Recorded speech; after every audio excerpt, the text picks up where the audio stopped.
Good afternoon, everybody. In this talk I want to tell you about my recent work with the European Value Study and the European Value Survey. Work that I have done for more than 40 years, but only returned a couple of months ago, or 2 years ago, when I was asked to write a chapter for a book on values and cleavages in European political cultures in the past 4 decades. A short overview. First I will give you some information about the European Value Study and the European Social Survey. Then concentrate on values and cleavages, measuring them with the help of trust in institutions, attitudes towards immigrants, what children should learn, and important values.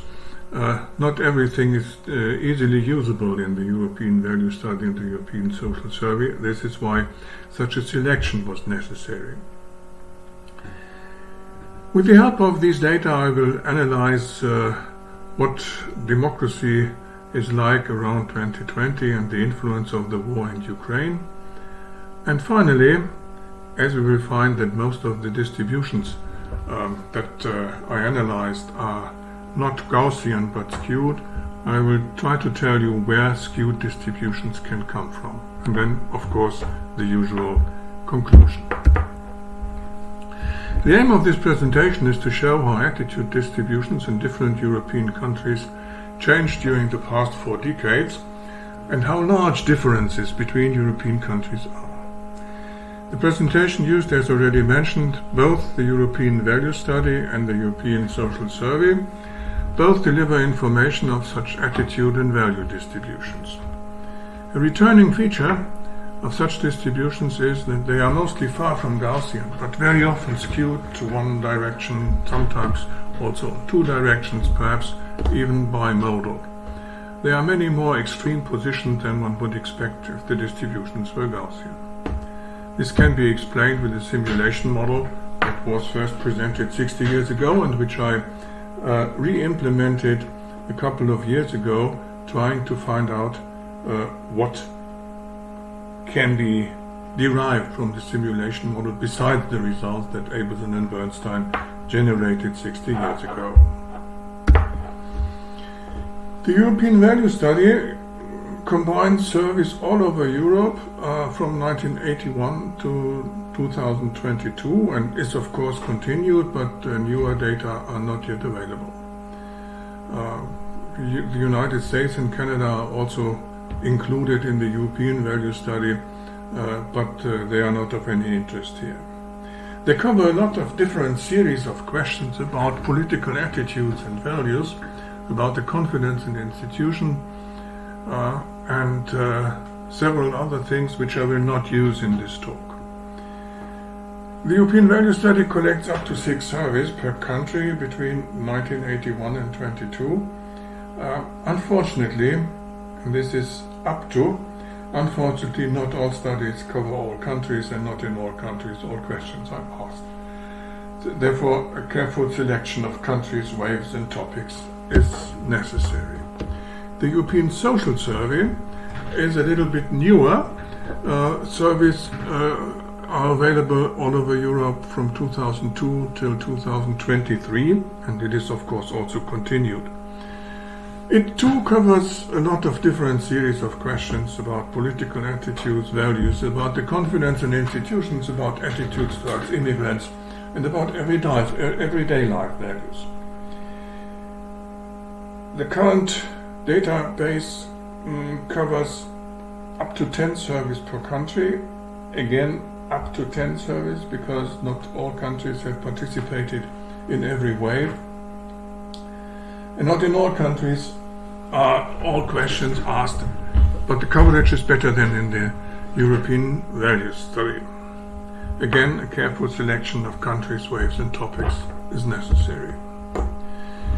For this talk I selected 4 countries from the European Value Study, mainly because these have the longest time series: Great Britain, Netherlands, the Czech Republic and Slovakia. 2 from the Western part of Europe, 2 from the eastern part of Europe.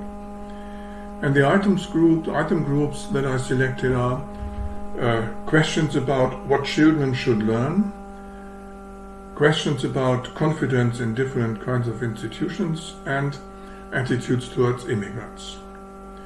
Here, as in all my work in the last 40 years in these topics, mean values of countries or waves and standard deviations and so on are less interesting than the whole distributions of attitude scales, including higher moments like skewness, courtesies, and so on.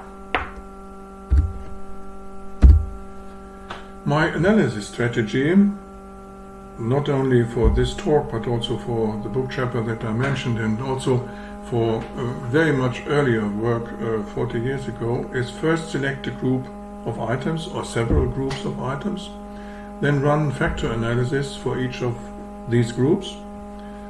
Usually the first 2 factors can be used for comparisons, very rarely more than 2.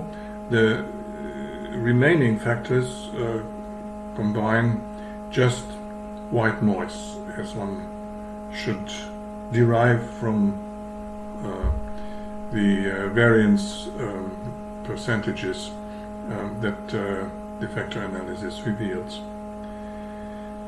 2-dimensional distributions are visualized of these factor scores for each country wave combination.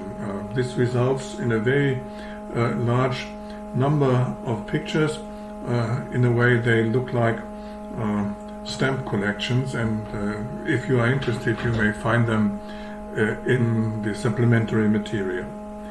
These distributions will be far from Gaussian, although all means are 0 and all variances are 1 and all correlations are 0 on the base of all countries and all waves. So this is my standardization. Factor analysis is done over all countries and all waves for these groups of items, such that we have something like a standard against which the individual country wave combination distributions can be checked. Skewness and courtesies show deviations from the Gaussian distribution, which can be read as a function of x is the exponential function of a polynomial up to second order of the 2 scales. Instead, I use a function which is the exponential function of a polynomial up to the 4th degree of the 2 scales. P sub k is a polynomial up to the kth degree, and x is the vector of any individual attitude combination. Now let us first have a look at the European value study and the item groups that I selected to go into a little more detail. Confidence in institutions such as parliament, civil services, police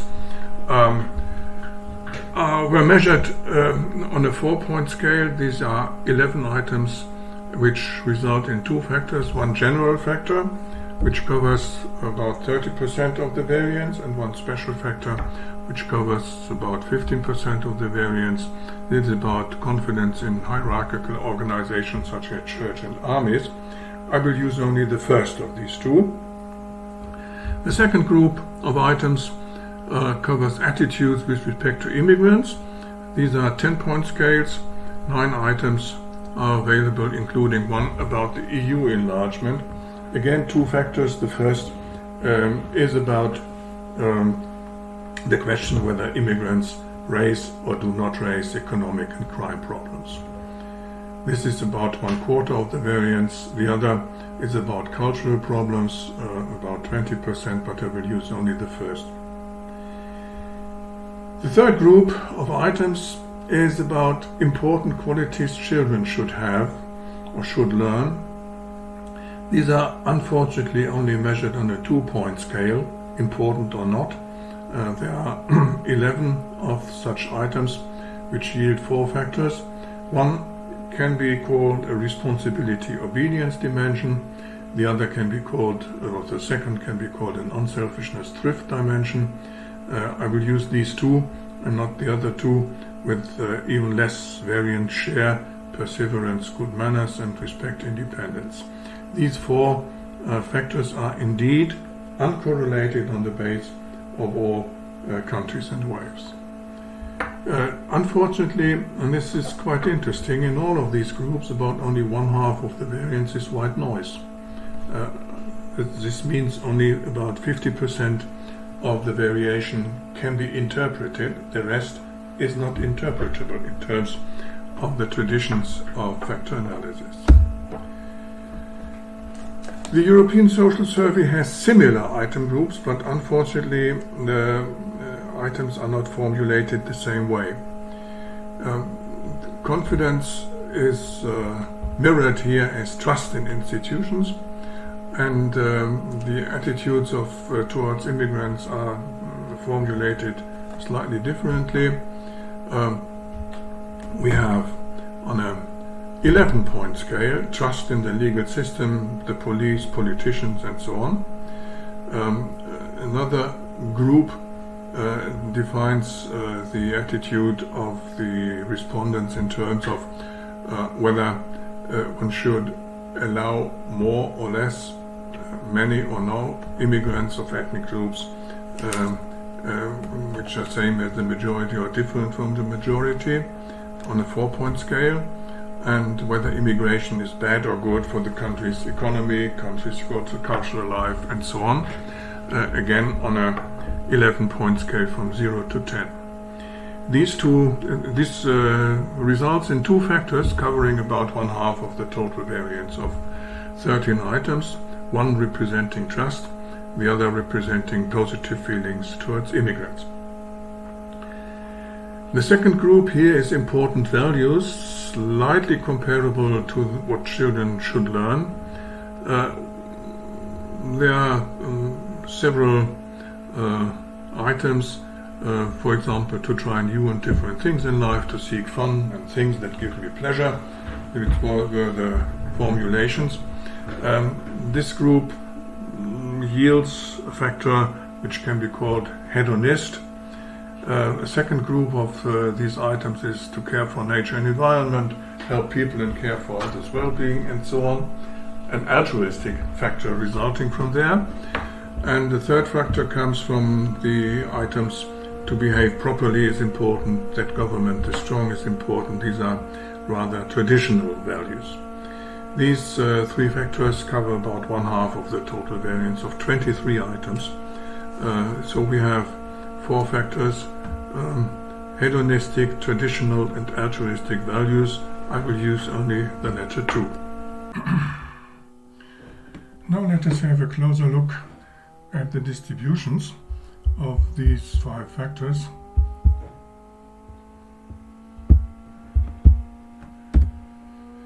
This first is the one-dimensional distribution of the factor trust and satisfaction. The black curve is of course the traditional bell curve of the Gaussian distribution, while the blue region is the histogram of the of this factor. You see that the histogram is slightly slanted to the right with a longer tail at the left-hand side.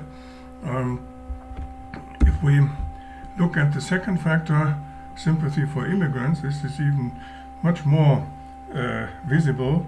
The maximum is more or less far away from the maximum of a Gaussian bell curve, and we have intensive tails at the left and also at the right hand side. If we look at the two-dimensional distribution, you will remember that if this had been a two-dimensional Gaussian distribution, then the contour lines would be concentric and centered on the middle of the coordinate system. But this is not the case here. This bell surface is slanted to the top right, the mode being approximately 1/3 of a standard deviations in both directions. And we see 2 tails to the top left and to the top right, so about here, which would not reach so far in a normal distribution. So as one of my main messages is that one should look at the whole distribution and not only at means and standard deviations. You see, this is, well, not a bug but a feature of this distribution, and this also applies to the distributions of the others factors. The hedonistic factor is slanted to the left a little with a longer tail at the right hand side. The traditionalism is even more slanted to the left with the longer tail at the right hand side and the very short tail, only up to 2 standard deviations to the left hand side, and approximately the same applies to the altruism factor.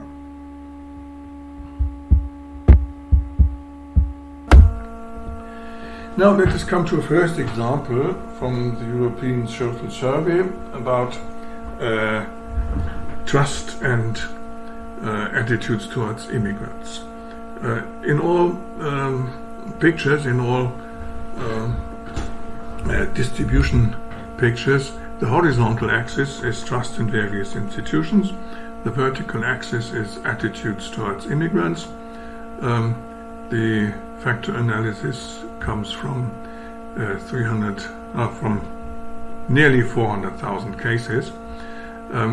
Here on this slide I show you the scattergram at the left, a heat map, and the density function which is derived from the exponential function of the polynomial up to the first degree in the 2 factors. The moments of this density function coincide with those of the empirical distribution up to all 4th moments. The Gaussian distribution's moments would do so only up to the 2nd moments. Insofar, the display on the right hand side is much more near the empirical distribution than a similar picture of the Gaussian distribution would show. This would be a circle with the curves also circles around the center of the coordinate system. So here one can see that in Eastern Europe in about 21, 22, the mode of this distribution was in the direction of distrust and in the direction of positive feelings towards immigrants. Now let us go into some deeper detail, looking at 4 countries, namely Germany, Hungary, Italy and Poland. At the beginning of the European Social Survey in 2002, these 4 countries have very similar distributions. Some differences there are, of course. In Poland the trust is a little smaller than in the other 3 countries, but then over time the distributions change, some dramatically, as here in Hungary, where trust first decreases, then increases again to the middle, to the average of all over Europe, then back again to distrust and more antipathy to immigrants, at the most extreme here, where the distribution extends up to -2 or nearly -3, and on the positive side there are only very few. But trust increases from 2016, so perhaps it is the trust in the current president Viktor Orban, which can be seen here, and the Ukraine war does not make much of a difference, both in terms of trust and in terms of sympathy to immigrants. Italy, unfortunately, is only available for some of the waves. It starts more or less like all over Europe, But then, just before the immigration crisis, we see some sympathy for potential immigrants, which soon diminishes in 2016 and 17 to a very low degree, then returns to something like medium, but with a very, very wide distribution, where the summit extends from -2 to +2, and after the beginning of the Russian-Ukrainian war, Italy comes back to something like the ordinary scenery.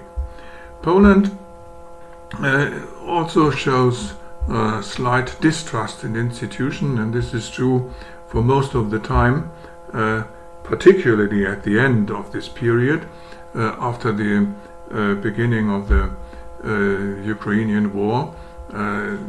These interviews were taken in February, March and April of the year 22. This is long before the elections of last year. Germany does not show many changes, perhaps only with respect to the sympathy for immigrants, which is on top in 2014-15, when Germany was more or less flooded by immigrants and kept more or less the same value with a maximum of the distribution at about +0.5.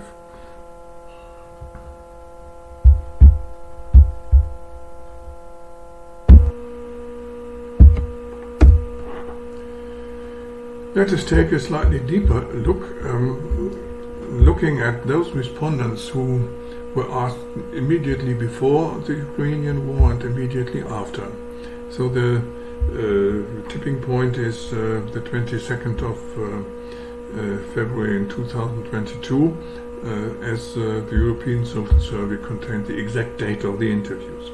For some countries it is possible to show the difference between the two parts of the 2022 survey. I selected all those countries where at least 1/4 was before and one quarter was after the outset of the war. We see that in Belgium the difference between the time before and after the beginning of the war is not even significant. In Spain it is much more significant. You see the significance level of the Kolmogorov-Smirnov test is about 0.004, which is very low, but it's not directly visible what the main difference is. Obviously the sympathy for immigrants raised, and the extreme positions against immigrants are no longer visible here. For Great Britain, we have also a very big difference between the two. Again, here we can see that the sympathy for immigrants, in this case particularly Ukrainian immigrants, became relatively high. But those who are in Great Britain extremely positive towards immigrants have the lowest trust. So here in this part of the distribution you can see this. In general, obviously the correlation between the two factors is negative. In Greece we do not see any significant difference between the time before and after the aggression. Perhaps not a surprise, as Greece is far away from the theater of war. Italy also shows a big difference between the two distributions. Here too we see a slight increase in sympathy towards immigrants. The trust does not change much. Poland also shows an extreme difference between the two times. Trust in the institutions is low, but is a little bit higher after the beginning of the war, and the sympathy towards immigrants is built in two cases. Serbia is particularly interesting case, but mainly from the description of the distribution, which is very, very skewed here, with a very platycardic part here in the left-hand side for low trust, and a very extended part, so there are obviously few but extremely trustful people in Serbia, although the large majority is extremely distrustful with the institutions of Serbia. Now let us take a broader look, namely taking Western and Eastern European countries together, and we see a difference between the West and the East in the form of the distribution. This is also true for 10 years later. In general, we can see that in Western Europe, the trust in institutions and the sympathy for immigrants is slightly correlated, because this is obviously a regression line which is slanted, while here it is either horizontal or vertical, as you like it. In Eastern Europe there is no such correlation. The trust distribution is heavily skewed, with a long tail to distrust in Western Europe and a long tail to trust in Eastern Europe. Extremely distrustful people are frequent in the West, these here, with about -2 standard deviations from the mean, while the extremists on the trustful side are only at about 1.5. The opposite is the case in Eastern Europe. And the distribution of migrant sympathy is extremely platycardic and skewed, with a longer tail in the direction of migrant sympathy. It is extremely platycardic in Western Europe in 2017-20. It's a little bit more symmetric, but in Eastern Europe we have a very long tail to the north, as it were, to the immigrant sympathy. So differences between Eastern and Western Europe have not vanished between 2009 and 2020. Let us take a little broader look, namely in the European Social Survey from 2002 to 2020, all these 20 years. We see now mainly in these diagrams here that the trust in institutions in Western Europe is always positive, the positive side, starting from 0.3, then increasing to 0.6, and slightly decreasing to 0.3 again before the Ukrainian war, and increasing to 0.6 after the beginning of the war.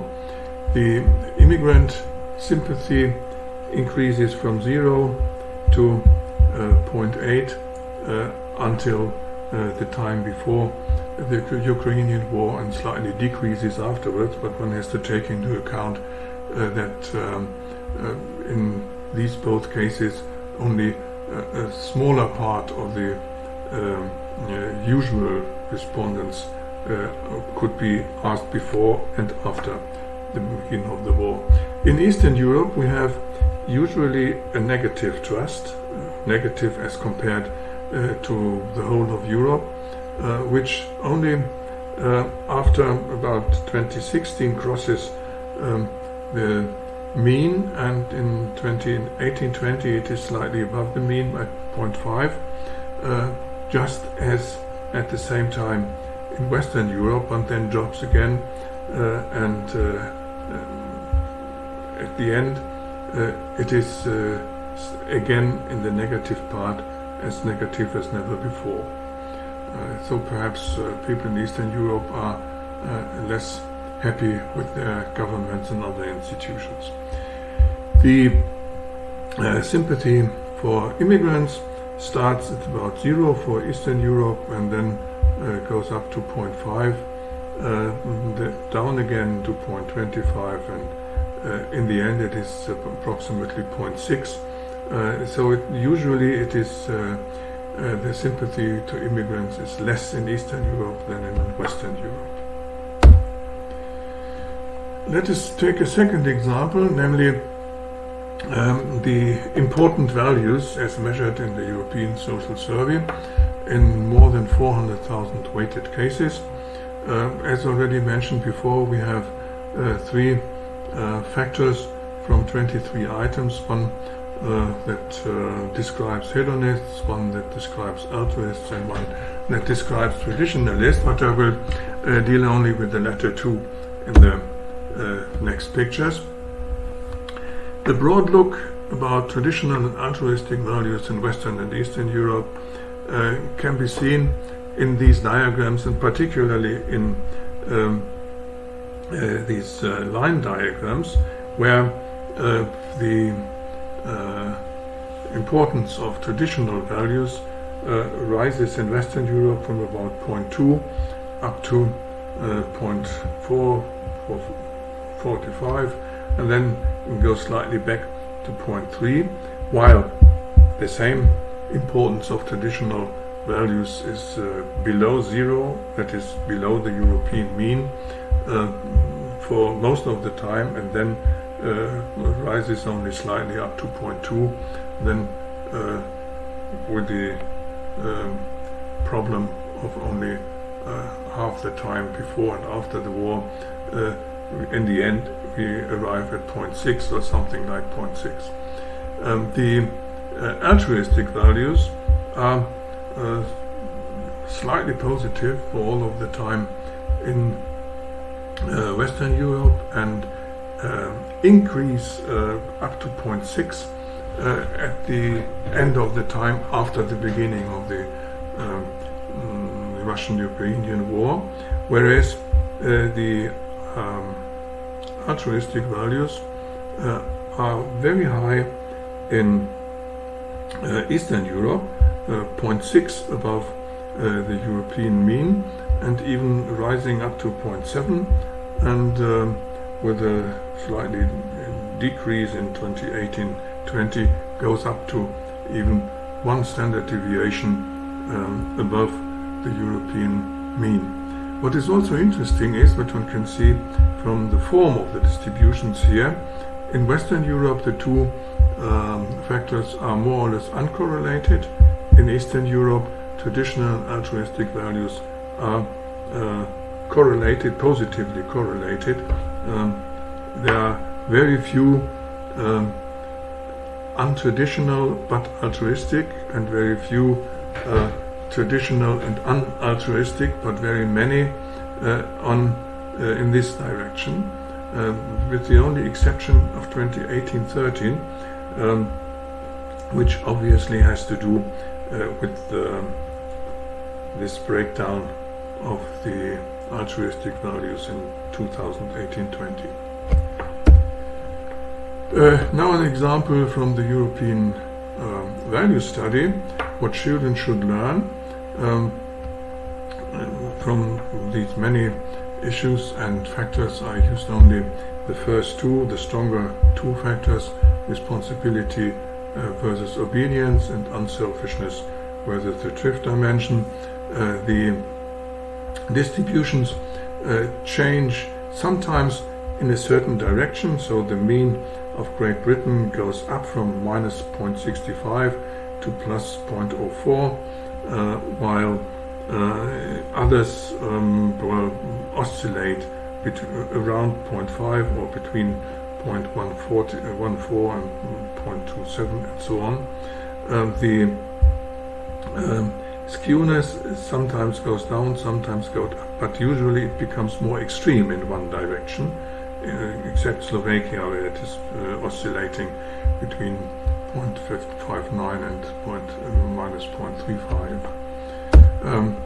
the pictures show that in Great Britain the distribution of the responsibility obedience factor is very, very wide, with a mode on the obedience side and on the unselfishness side. It remains, Great Britain remains unselfish but becomes more and more responsibility oriented, and obedience plays a lower role at the end of the period. The Netherlands are a particularly interesting case when one looks at the form of the distributions. The movement of the distribution is very strongly towards the responsibility and leaving obedience aside, except for some extremists here and visible also here, where some of the unselfishness believers are positive oriented towards obedience, but this is only a slight majority. In the two eastern countries of this slide, we have the Czech Republic and Slovakia, which shared their earlier history in one country but then separated in a friendly manner.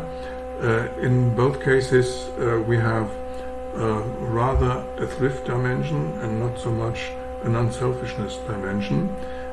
Still there are obedience extremists left, as it were, whereas the responsibility oriented persons are a high majority, and this doesn't change very much. In the end, in the Czech Republic, the unselfishness grows in a way, whereas in Slovakia the thrift dimension is still the more important.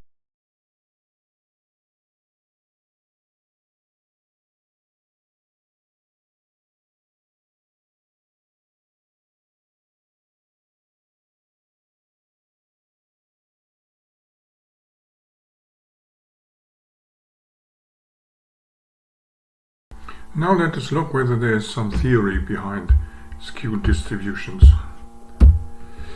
Abelson and Bernstein in 1963 published the first simulation model of opinion dynamics in a community referendum campaign, whose results were often skewed distributions, although they didn't attribute to this effect not much of their interest. Anthony Downs, in his Economic Theory of Political Action in a Democracy, in 1957 described skewed and bimodal attitude distributions among voters, without any empirical data behind, because these were not available at that time, and I guess there was no software to find out more about skewed and bimodal attitudes at that time. This was one of the figures that he showed in his paper and later on also in his book, and it shows a bimodal distribution between 0 and 100. Both Abelson, Bernstein and Downs always used limited ranges between 0 and 10 or 0 and 100 instead of using Gaussian distributed or continuously distributed attitudes from arbitrary low to arbitrary high values. A replication of Abelson-Bernstein simulation showed that initial Gaussian distributions of, for example, the attitude towards the issue and the attitude towards two sources were soon distorted to un-Gaussian skewness and kurtosis. See this in the running model with several hundred agents who exchange messages via information boards or WhatsApp groups or what have you, and read messages from sources via public channels. These messages contain information about senders, sources. This could be politicians, this could be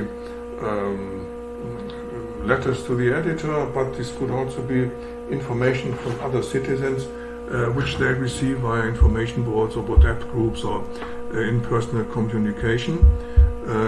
Time when the message was issued is also kept, and the channel through which it was sent, such that agents can keep information of these messages and about the channels from which they read the messages and how attractive these were, and information about the senders of messages and what their opinion of the issue is.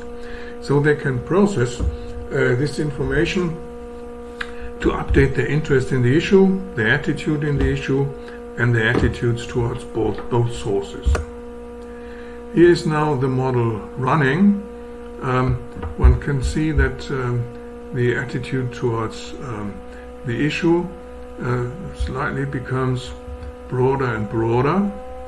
So it is obviously platykurtic, and then it becomes more and more slanted and bimodal. So there are very many with a zero attitude, and very many with a negative attitude, and very many and very few with an extreme positive attitude. That in the result there will be a high majority against the issue when it comes to casting votes at the polls. The distribution, the joint distribution of the attitude toward the two sources can be seen here at the end. I will now try to start this again. Here you can see the changes in the joint distribution.